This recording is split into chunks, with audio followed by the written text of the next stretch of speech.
Hello बच्चों, let's read the question. The question is two charges 2 microcoulomb and minus 2 microcoulomb are placed at a point A and B 6 centimeter apart.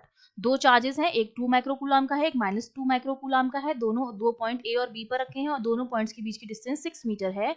We have to identify the equipotential surface of the system. तो इस system का equipotential surface जो है वो हमें identify करना है किस डिस्टेंस पर बनेगा।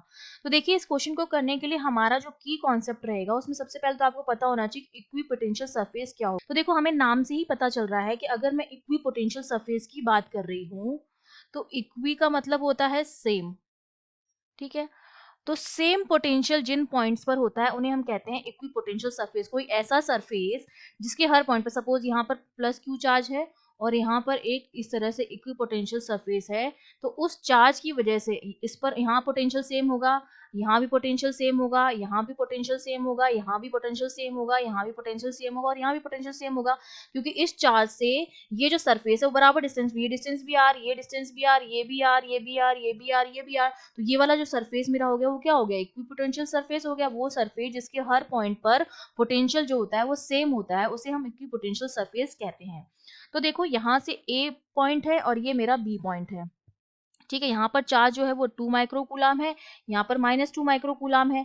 तो एक बात तो हमें पता चल गई है कि इसकी वजह से जो पोटेंशियल हमारा क्या होता है, V जो मेरा होता है वो होता है KQ/R। और ये मेरा जो होता है स्केलर क्वांटिटी होती है, मतलब एडिटिव होती है नेचर में, ठीक है।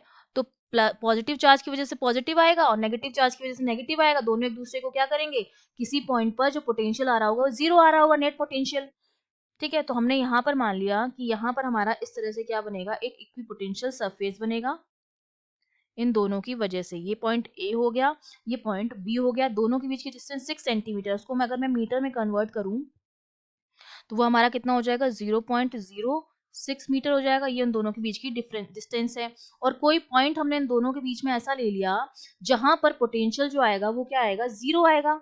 और जहां पर पोटेंशियल जीरो आएगा, पोटेंशियल विल बी जीरो, दोनों चार्जेस की वजह से इक्विपोटेंशियल सरफेस पर। तो अब हम लिख सकते हैं कि ए की वजह से पोटेंशियल डिस्टेंस x मान ली और इसकी वजह से अगर यहाँ से यहाँ तक की डिस्टेंस जो है x मान ली है, तो ये वाली डिस्टेंस कितनी हो जाएगी, 0.06 में से अगर मैं x माइनस कर दूँ, ये यहाँ तक की डिस्टेंस x है, तो ये वाली डिस्टेंस कितनी हो जाएगी, 0.06 माइनस x b से, ठीक है। तो हम दोनों को इक्वेट कर देते हैं, तो ये हो जाएगा k तो कॉमन आ जाएगा, k की वैल्यू होती है 1/4πε0। a की वजह से क्या होगा, चार्ज हमने मान लिया है 2 माइक्रोकूलम, 2 इंटू 10⁻⁻6 अपॉन डिस्टेंस हमने मानी है x। ये a की वजह से हो गया, प्लस b की वजह से k कॉमन ले लिया है हमने, तो यहाँ पर कितना आएगा, q2 है जिसकी वैल्यू माइनस में, तो -2 इंटू 10⁻⁻6 अपॉन डिस्टेंस कितनी है 0.06 माइनस x।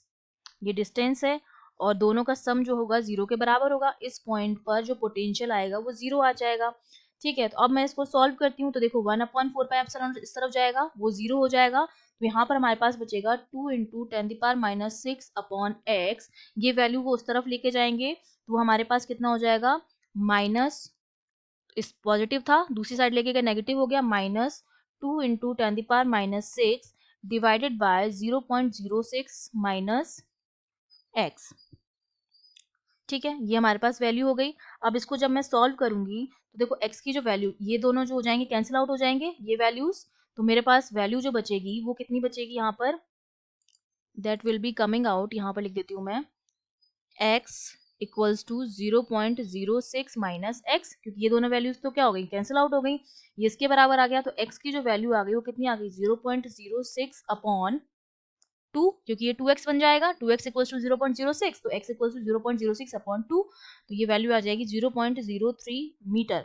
इसका मतलब the plane normal to A B के नॉर्मल जो प्लेन होगा, परपेंडिकुलर जो प्लेन होगा, जो इसके मिड पॉइंट से पास होगा, उस पर हर जगह पर पोटेंशियल क्या रहेगा, जीरो होगा। तो हमारा जो plane which is normal to A B, जो कहाँ से पास होगा, मिड पॉइंट से पास होगा। ये मिड पॉइंट ही आया ना, 0.03 जो है वो हाफ है इसका, ये वाली डिस्टेंस जो है वो क्या है, हाफ है इसकी। तो मिड पॉइंट से वो सरफेस जो ए बी के नॉर्मल होगा, परपेंडिकुलर होगा और मिड पॉइंट से पास होगा, वहां पर क्या होगा, जीरो पोटेंशियल होगा हर जगह पर। तो जीरो पोटेंशियल हर पॉइंट पर, इसका मतलब क्या है, इक्विपोटेंशियल सरफेस बन गया हमारा। तो ये हमारा आंसर हो गया। I hope you understood well. All the best.